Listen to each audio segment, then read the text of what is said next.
Donc bienvenue dans cette phase 8 des bases de Blender dans lesquelles nous allons découvrir la création avancée d'une armature avec le concept du B-Bone, d'apprendre à gérer un peu plus les paramètres, d'aller jouer sur les contraintes, les paramètres de relation, etc., etc.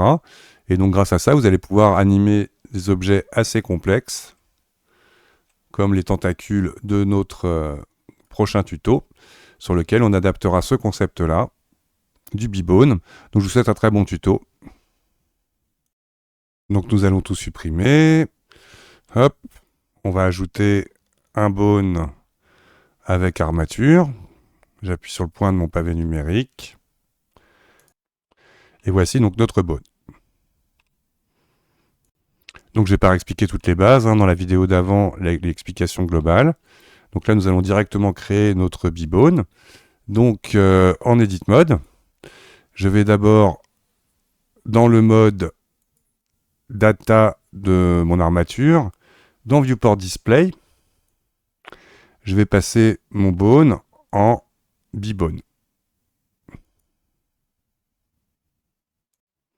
Donc ça affiche mon bone en format cube. Je vais sélectionner, on va faire comme tout à l'heure, je vais d'abord diviser ce bone, clic droit, Subdivide une fois que j'ai sélectionné la branche entre l'entrée et la sortie du bone. Et là, je vais sélectionner le nœud qui est au centre. Pour mieux voir, je bascule en transparence. Donc des fois, vous aurez du mal, vous allez peut-être cliquer au départ sur les branches. Normalement, quand je clique au centre, il va directement le sélectionner. Et je vais déplacer mon bone vers le bas, histoire d'avoir un petit socle comme ça. Et maintenant, nous allons réduire la taille de cette section-là. Donc pour ce faire, je vais dans Armature, Transform, Scale, B-Bone. Et si je vais vers le haut, ça va être plus large. Et à l'inverse, si je vais vers le bas, ça va être plus serré. Toc. Donc pour que notre B-Bone fonctionne, il va falloir que ce bone-là ait au-dessus de lui un nouveau bone. Donc pour ce faire, je vais sélectionner mon extrémité, Add Single Bone. On va lui demander Armature, Snap, Cursor to Selected, pour que mon curseur soit bien à l'emplacement du joint de sortie de ce bone-là. Et là, on fait un Add Single Bone. Automatiquement, il va se retrouver ici. Identique. Celui-ci, on va lui réduire sa taille pour qu'il y ait tout bêtement une sortie entre les deux. Donc nous allons renommer chacun de nos bones. Donc je sélectionne le bas, j'appuie sur F2 du clavier. On va l'appeler par exemple bas. Celui du milieu, F2, je vais l'appeler mid.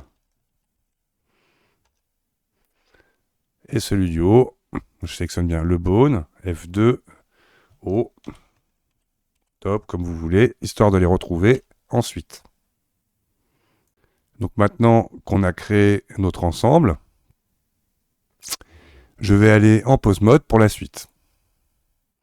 En pose mode, je vais sélectionner mon bone mid, et dans la partie bone,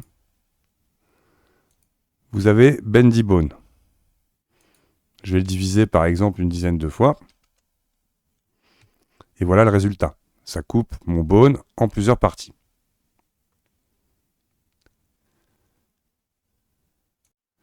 Pour que mon bone suive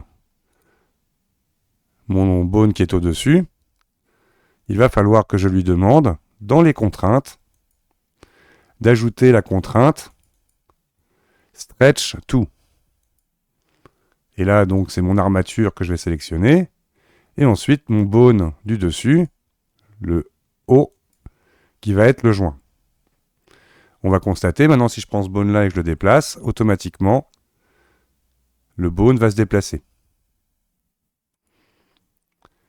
Dans les paramètres du B-Bone, une fois qu'on a fait le parentage, nous allons configurer les débuts et fins de poignée de mon bone. Donc là, on va le passer en absolu. Le start va être avec le bas. Absolu de la fin qui va être avec le haut. Ce qui va me donner comme occasion, quand je vais faire des rotations, d'avoir automatiquement mon bone qui s'adapte à la rotation des enfants de l'un et de l'autre.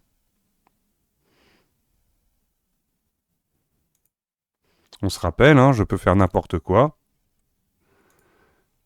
Alt R, Alt G, qui correspond à pause, clear, hop, location, rotation, scale si on joue avec scale.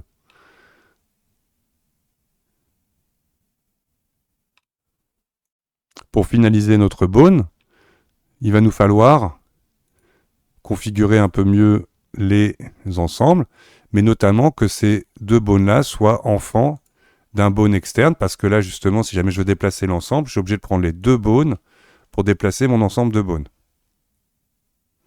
Donc pour ce faire, je vais faire un pause snap cursor to world origin pour remettre mon curseur à 0, 0, 0, 0. En edit mode, ajouter un nouveau bone. On va le faire légèrement moins haut pour l'instant visuellement que le bone d'avant. On va le nommer contrôle. Alors attention, lequel est sélectionné. Étonnant. Pose mode, armature. Voilà, mon bone qui est ici. On va l'appeler contrôle. Le bone est sélectionné. Comme tout à l'heure dans armature, transform, scale b-bone, lui on va le faire légèrement plus grand. Hop. Et on va demander au haut et au bas, dans la partie bone, relation, qu'il soit attaché au contrôle. Surtout pas cocher connected pour qu'il reste à sa position. Je fais pareil pour le bone du bas. Attaché à contrôle. Ce qui veut dire maintenant que ce bone-là, en pose mode, si je le déplace, il va automatiquement déplacer les enfants attachés à celui-ci. On verra bien, du coup, dans mon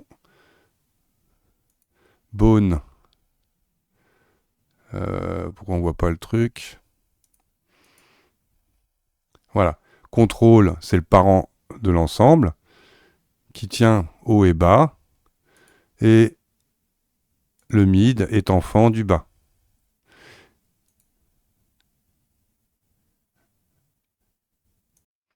Pour finaliser la création de mon bone en mode object, je vais ajouter un curve circle. Je vais lui demander d'avoir 40 cm de rayon. Et on va venir créer une couche dans l'outliner et y mettre mon circle là-dedans. Maintenant, en pose mode, on va d'abord créer des calques. Par défaut, tous mes bones, donc dans le data de mon squelette, de mon armature, nous avons une couche pour le moment. Je vais en créer une nouvelle. Et celle-ci, je vais l'appeler par exemple, pour bien être clair, hide, masquer. Et le b-bone, il me le met dans cette couche. Donc j'ai mon b-bone de sélectionner. Je l'assigne à cette couche. Par contre, on voit qu'il est assigné aussi dans le menu bone. C'est-à-dire que là, si je le masque, il est encore visible parce qu'il est aussi visible dans le menu bone. Donc dans le menu bone, je vais le faire remove, ce qui va comme ça me permettre de masquer le b-bone. Ensuite, pour configurer les aspects visuels de mes squelettes, ça se situe dans la partie bone, viewport display, custom object, et là je vais chercher mon Bezier circle. Alors par défaut il est tout petit parce que est coché scale to bone length, donc son rayon est basé sur la longueur de mon squelette. Donc là je décoche ça, et là par exemple je vais le mettre à 0.3, hop, ici, et le tourner de X de 90 degrés. Toc. Alors peut-être 0.4 dans le scale. Alors vous pouvez, si vous voulez, donner une épaisseur supplémentaire visuelle au bone. Je vais faire la même chose pour lui.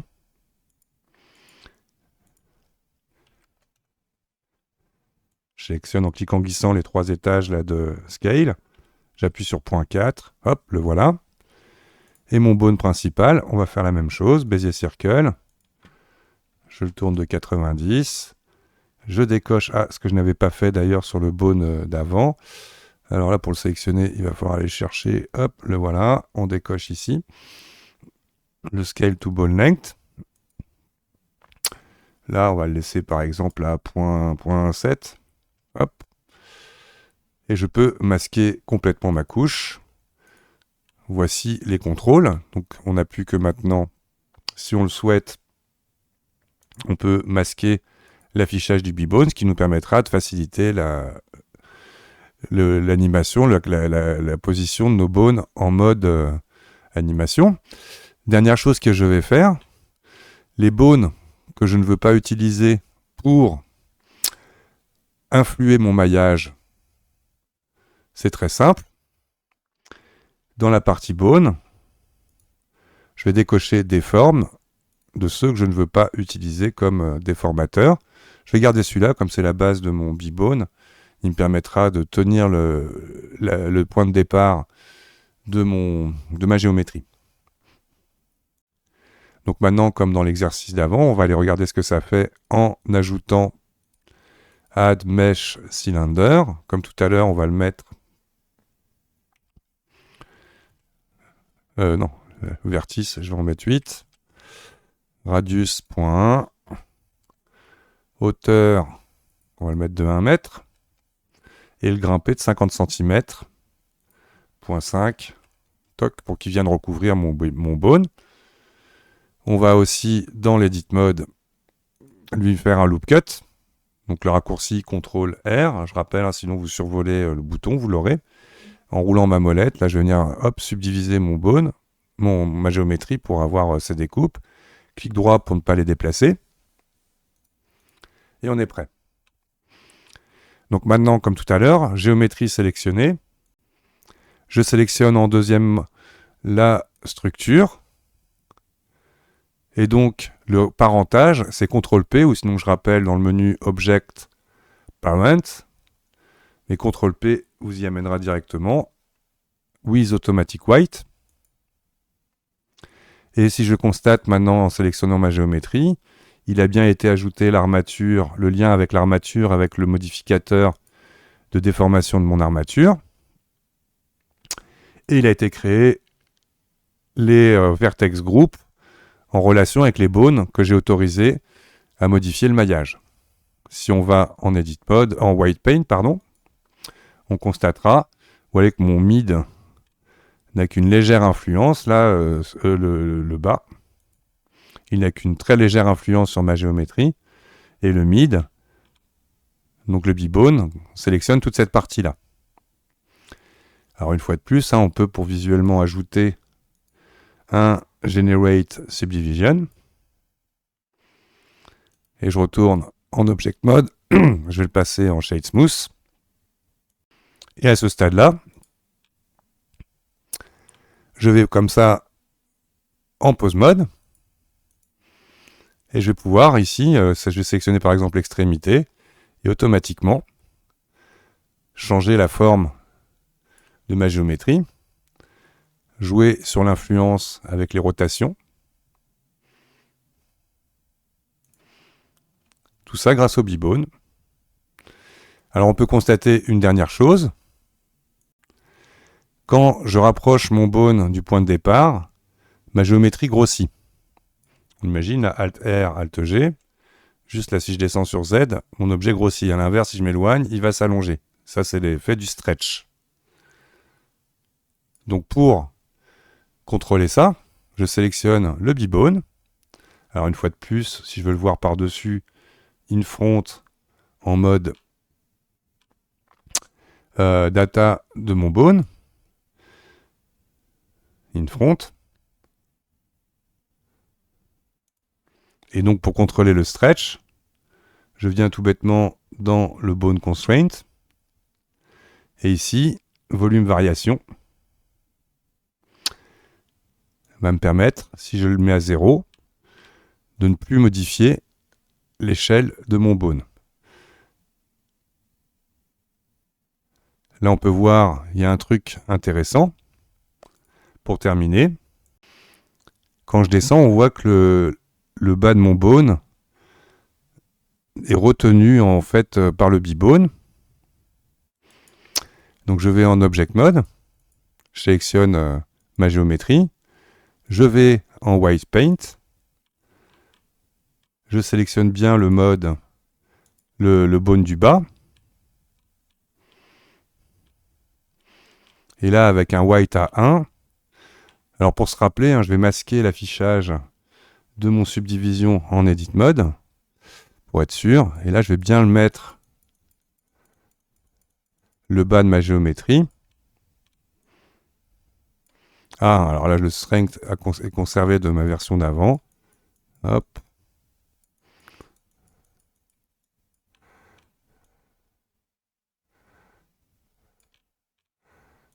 On pourrait faire ça mieux, hein, mais bon, c'est très bien comme ça.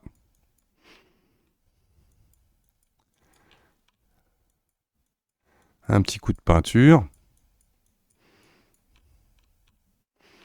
Alors la seule chose que j'ai oublié de faire, c'était d'enlever l'influence, que là on va voir tout de suite. Quand je vais dans le mid, il a encore l'influence qui est en bas. Donc là je vais activer l'option Auto Normalize. Je vais mettre mon white à 0. Voilà, que le bas de mon bone soit complètement contrôlé par le bone du bas. On va constater maintenant en Object Mode. Je repasse en Pose Mode sur mon squelette. Voilà, on constate maintenant que mon bone ne s'écrase plus au niveau du stretching. Alors on peut en laisser un petit peu, hein. Je rappelle, on sélectionne le B-bone. Et ici, par exemple, là je vais mettre un point 3 par exemple, ce qui fait que du coup, quand je vais descendre, ça va légèrement s'écraser, ce qui donnera un aspect très sympathique à ma géométrie. Donc voilà, comment créer un B-bone, comment le paramétrer. Donc là, une fois que c'est paramétré, on peut masquer le bone collection où j'ai mis le B-bone. Et voilà, donc comme ça, vous allez pouvoir maintenant créer des clés et animer tout un tas de types d'objets encore souples. Et donc, la partie suivante sera dans le tuto de l'Octopus, donc d'adapter notre concept de B-bone et ce qu'on a vu dans la partie d'avant, le concept de bone aussi, dans notre pieuvre. Donc voilà, je vous remercie d'avoir regardé ce tuto et vous dis à très bientôt.